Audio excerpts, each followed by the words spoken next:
la situation des enseignants dits bénévoles était une situation qui devenait préoccupante.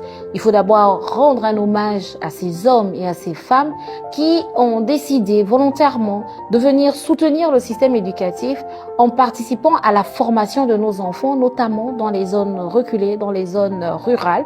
Et progressivement, le déficit d'enseignants a amené que même dans certaines villes, nous retrouvions des bénévoles.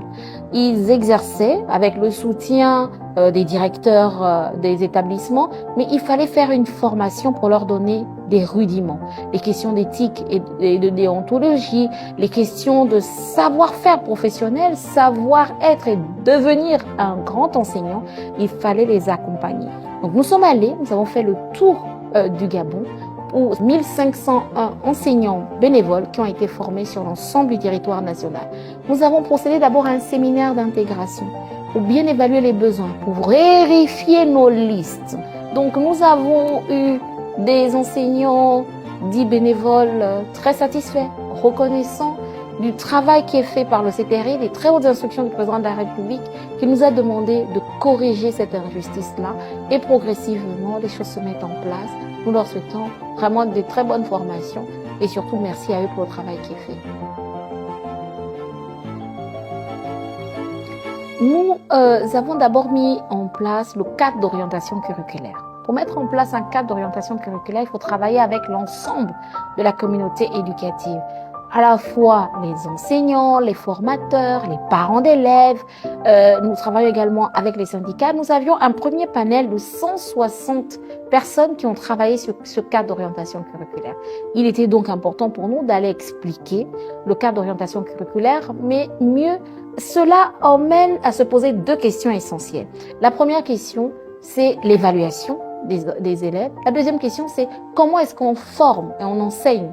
Donc, nous avons l'approche par les compétences de la première à la 5e année. Cette année, d'ailleurs, nous avons 2 nouveaux manuels qui concernent tous les manuels de 4e année, tous les manuels de 5e année pour la généralisation de l'APIC. Il faut dire qu'on enseigne un enfant d'abord sur la base d'un programme. Chaque enseignant sait enseigner nos enfants. Le manuel est un support pour permettre à l'enseignant d'améliorer son cours, de donner des exercices également aux enfants. L'autre problème majeur, c'était les coefficients.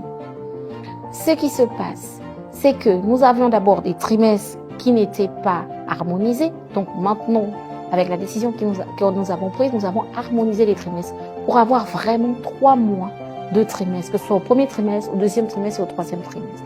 Donc nous avons estimé que cette année, nous allons reprendre cette expérience qui avait déjà été faite en 2017, d'harmoniser les coefficients pour accompagner les enfants à développer leurs talents, à nous permettre de mieux connaître quel est leur profil et à les accompagner.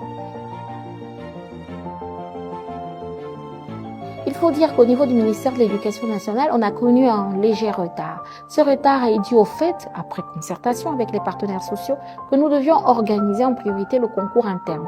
Dès l'instant que vous organisez un concours interne, vous ne pouvez pas procéder aux mutations et affectations parce qu'il faut savoir qui s'est admis au concours. Quand on fait un concours interne, le ministère de l'Éducation nationale ne travaille pas seul. Nous travaillons en partenariat et en collaboration avec le ministère de la fonction publique également, avec qui nous établissons un calendrier de composition, un calendrier de proclamation, parce qu'il faut qu'il y ait des délibérations qui se fassent. Ensuite, une fois que ça a été fait, il y a les commissions de mutation et d'affectation qui est fait au niveau de la DCRH. Mais nous laissons chaque direction d'académie provinciale ensuite procéder aux ajustements pour permettre qu'en fonction des déficits, on puisse combler et éviter certains départs qui ne vident pas les salles de classe. Les 900 profs de sciences, nous en avons besoin. Ils sont considérés comme des enseignants stagiaires qui vont être affectés dans l'ensemble du territoire national tout en poursuivant leur formation qui va durer 18 mois. Nous avons bénéficié d'une dotation spéciale d'1 milliard en compensation à la gratuité des frais de scolarité. Il était de bonne loi de demander aux chefs d'établissement de tenir compte de la note que j'ai prise qui leur donne des orientations très strictes et bien précises. Cet argent doit leur servir pour préparer la rentrée des classes, l'entretien de l'établissement, l'assainissement des lieux d'aisance, quelques consommables, le lancement des activités socio-éducatives. C'est vrai que la nomenclature budgétaire telle qu'elle est conçue aujourd'hui ne permet pas toujours au ministère de l'Éducation nationale ou de la formation professionnelle, et même je pense que c'est le cas pour mon collègue de l'enseignement supérieur, d'optimiser ses activités. Quand on est en fin d'exercice budgétaire, nous, c'est là où nous avons besoin de ressources parce que nous démarrons la rentrée.